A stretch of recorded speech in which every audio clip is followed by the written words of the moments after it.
The physical evidence of Nagarjuna is that his name is recorded in the Nalanda University of India as a chemist, because Nagarjuna, during his monkhood, there was a famine. All the food was gone because there was a famine, and Nagarjuna was actually turning metal into gold. So he had this specific knowledge of turning metal into gold, and he turned metal into gold, and that gold he would actually sell, and he would buy food for all the monks.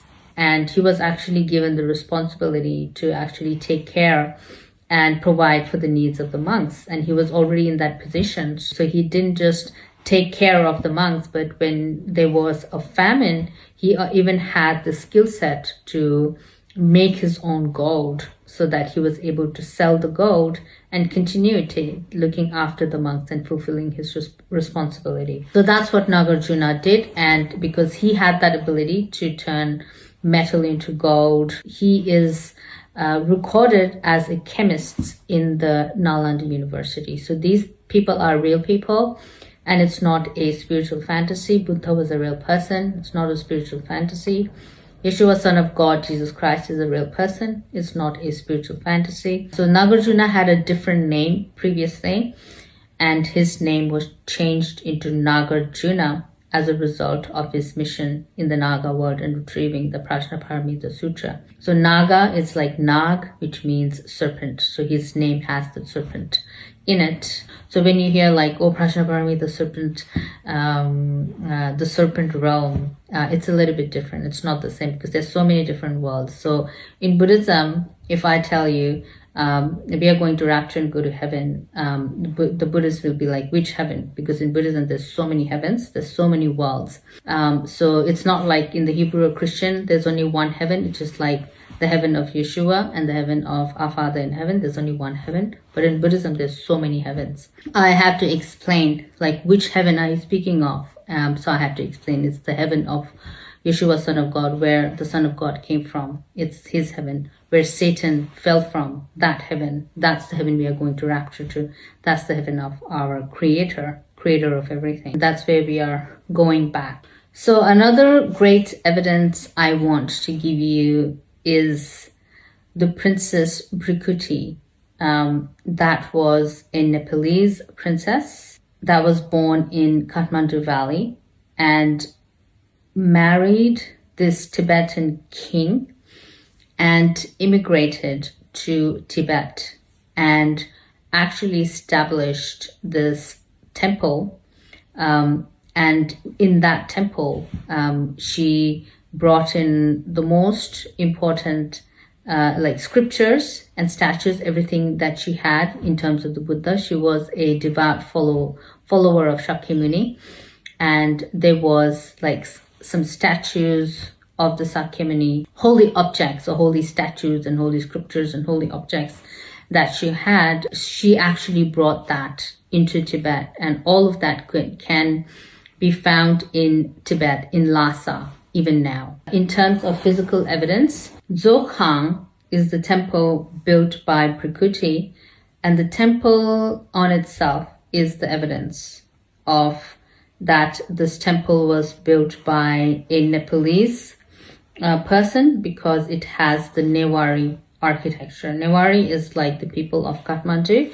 So the Dzogchen temple has the Newari architecture. So that is like the physical evidence of like Bhrikuti went to Tibet, built this Buddhist temple, and helped spread Buddhism over there.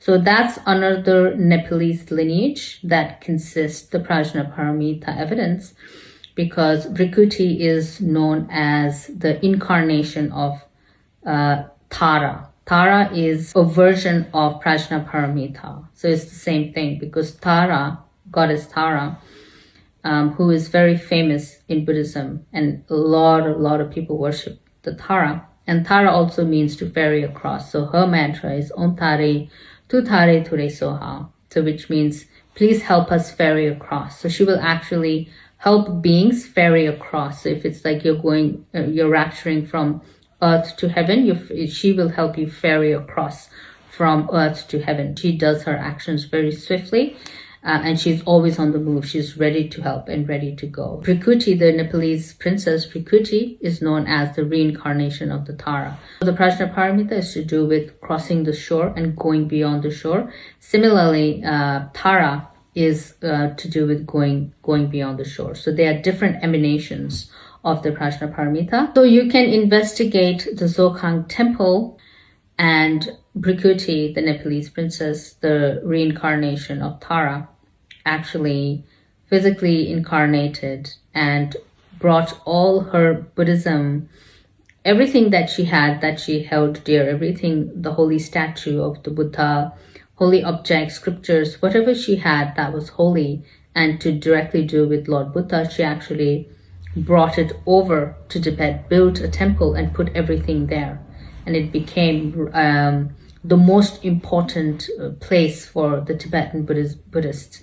So it is called like the heart of the Tibetan Buddhism, which is like the Zokhang temple that is appropriately established by Tara, which is an emanation of an aspect of the Great Mother, Prajnaparamita. So she did that mission. So Prakriti did that mission. When the Satanists teach you online, they do not want to directly acknowledge Tara, they do not want to directly acknowledge Nagarjuna, and they do not directly want to teach about the Prajnaparamita Sutra being in the Kathmandu Valley. These things, the Prajnaparamita Sutra is the most important thing in the entire universe. The Satanists know this, but they will not teach that to the world. They will not let you know that these things exist. They will not let you know the Prajnaparamita Sutra, the most valuable knowledge that preserves the entire universe. That knowledge exists in the Nepalese community, in the Newari community in Kathmandu Valley. They will not let you know that.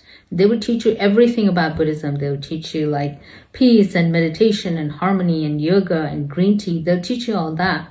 But they won't teach you that that sutra exists, the most valuable thing that is preventing the destruction of the universe, that is in Kathmandu Valley. They will never tell you that. They know it and they will deliberately hide it. And there is no freedom to express that truth or to fully present that truth.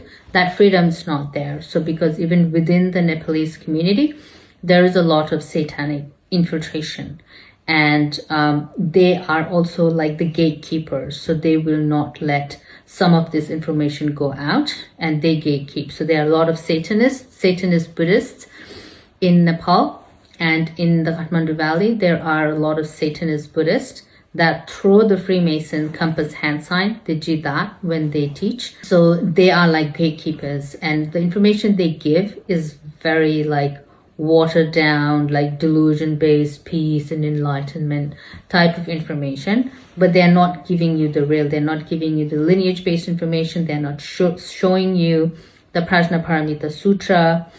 They're not doing that. They're not showing like the Newar community when they recite the sutra, how they recite it. They're not showing any of that. So they are not giving you the heart of the information. They are not giving you the real knowledge that you need in order to properly, appropriately perceive this reality. So all of that is deliberately hidden. It is so suppressed. It is so suppressed. It's unbelievable how suppressed it is, but it is right in front of us. The physical evidence of the Prajnaparamita Sutra, the physical evidence of the lineage, the physical evidence of Nagarjuna's work, the physical evidence of our Lord Buddha's work is right there.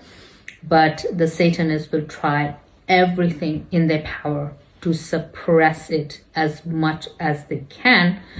So that's why my work is important, because I'm able to freely reveal this information because of my mission with Christ and Father and my Prajnaparamita lineage. I can do this kind of work. Otherwise, if it's like everyday human beings, if you're trying to do spirituality, it's very difficult, because the Satanists will telepathically really suppress you.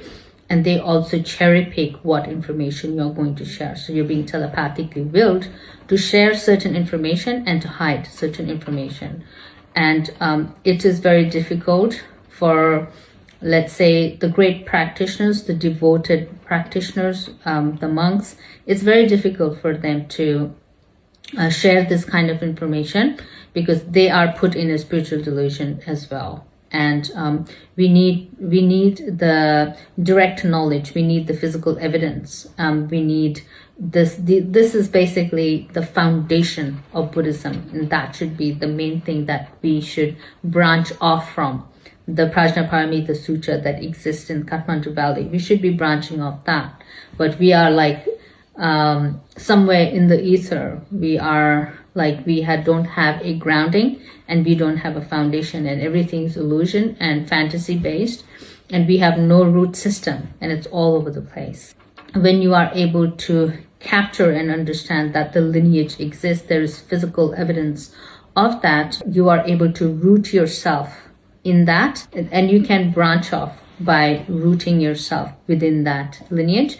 And that's the lineage based work that is so important, so that we are not spread apart and we are like all over the place, spiritual fantasy, spiritual Disney in our meditation la la land. You have no idea the demons are always in telepathy with you, so you are compromised at a 100% level. But you also have your own spiritual merit, and you have your contract with the Buddha, you have your karma with the Buddha, you have your karma with Sunyata, you have your karma with the universe, and you are able to do some good genuine work as well. So that allows us that space to do that work. But if you are influenced, and if you're dumbed down, and if you're retarded, they can influence your work very deeply. They do not make it easy for me to do my work. There's always interruptions.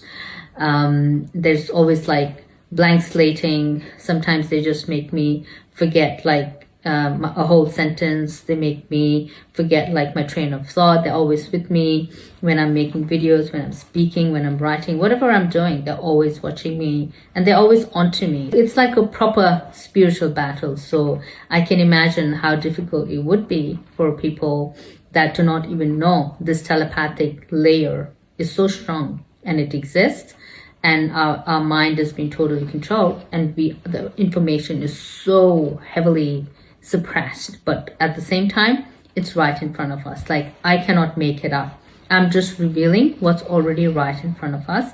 I'm not presenting a brand new information. I'm just revealing. It's like a therma.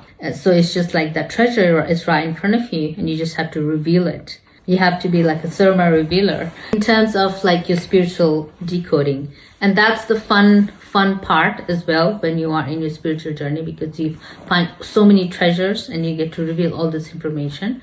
But at the same time, you will see just like the level of demonic, satanic suppression of information that is right in front of us. And the Satanists have basically taken Buddhism and intellectualized it and profited from Buddhism, and they are not coming from a place of preserving the universe, freeing all beings indiscriminately, freeing everyone from suffering. They are not coming from that place. They're not coming from that positioning, but they are more like, oh, let's just teach this. We have this great sutra, and let's teach it in all the university and make a bunch of money. And if I learn the sutra, then I can be a professor and I can get paid a lot of money and I have something to do with my life.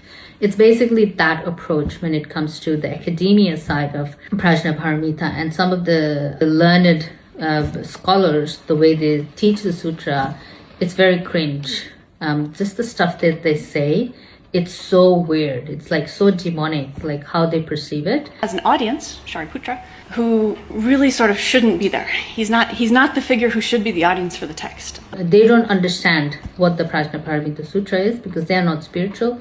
They are people of the dead. So in Hebrewism, they call him the dead and the alive. So there's the dead and there's the alive. Dead is trying to teach about life. So that's how it's going to sound. Within the Prajnaparamita premise, within the sutra, we have to come from a position that it is so spiritual, it is so sacred, that it is going to preserve the entire universe, and it can heal all the suffering, great suffering from the entire universe, not just Earth, but the entire universe. Even in the darkest hell realms, that not even a single grain of light shines in those hell realms. It's completely dark. But the Buddha's light shines in those places. So we have to be able to lift all of that, and that's what the Sunyata Prajnaparamita is about. And that's our position, and that's where we are coming from. And but the Satanists, they have their own agenda, they have their own understanding, and they have their own selfish approach to the Sunyata. So we have to understand the value of Sunyata and why that sutra that is in Kathmandu, it's so important, that it is the only thing that will preserve the whole universe, and that's what it's about. Praises to the 21 Taras from the words of Buddha. So anything that the Buddha has said, it's called a sutra. Prikuti was a Nepali princess, and her name Prikuti, if you look it up, it means contraction of the eyebrow or a frown. So contractions of the eyebrows, a frown. So that's what the name Prikuti means. And if you want to trace her identity in terms of the sutra, so I will show you her identity in terms of the sutra called the Praises to the 21 Taras. And this is from the words of Buddha himself. And right here, you will see the description of Prikuti specifically. So here it says, homage to Ture, the fearsome lady, destroyer of the most powerful demons. With a lotus face and a deep furrowed brow, you are the slayer of each and every foe. So this description here, the lotus face and a deep furrowed brow, that means Prikuti. If you ask what does the name Prikuti mean, it means deep furrowed brow. And this is the identity of Prikuti, because apparently Prikuti was known to be extremely beautiful. And the king of Tibet had a dream of her, and he saw this most beautiful woman in his dream. Someone in his dream told him to marry her. So Prikuti had a very specific mission to spread Buddhism in Tibet. So her husband, basically the king of Tibet, dreamt of her to marry her. And she was a very beautiful lady. So that's why it's described here as with a lotus face and a deep furrowed brow. So that is basically your evidence and description of Prikuti, and that she is one of the emanations of the goddess Tara. And you can say the goddess Tara herself established the Dzogchen temple and helped spread Buddhism in Tibet. So usually the woman is called the church, and it's appropriate that she was establishing that Sangha, she was establishing the Buddhism in Tibet. When you go online and when you research these things, the Satanists just have their own fantasy, they have their own disinformation campaign that they do, and they just talk about all these different things, and sometimes they even make like Prikuti into like a Chinese or something, and sometimes they will only talk about like Prikuti in the context of like the Chinese god, like the Chinese Tara is like better, and the Chinese is like, they will only speak about the Chinese one, and they will never acknowledge the real work. They will never acknowledge Prikuti. They will never acknowledge Dzogchen was a Newari architecture, because when Prikuti got married to the Tibetan king, and a lot of architects came with her to Tibet, and the temple was built by a lot of the Nepalese architects that she bought, because that was one of the contracts. She said, if I get to establish this temple in Tibet, then I will marry you. And that was the arrangement of the marriage, was the temple was establishing Buddhism. So that's why we have to acknowledge these identities. We have to study them, understand them, and because the work that they're doing is very important, and the work that they are doing is very prominent, and it's spiritual, and it has power.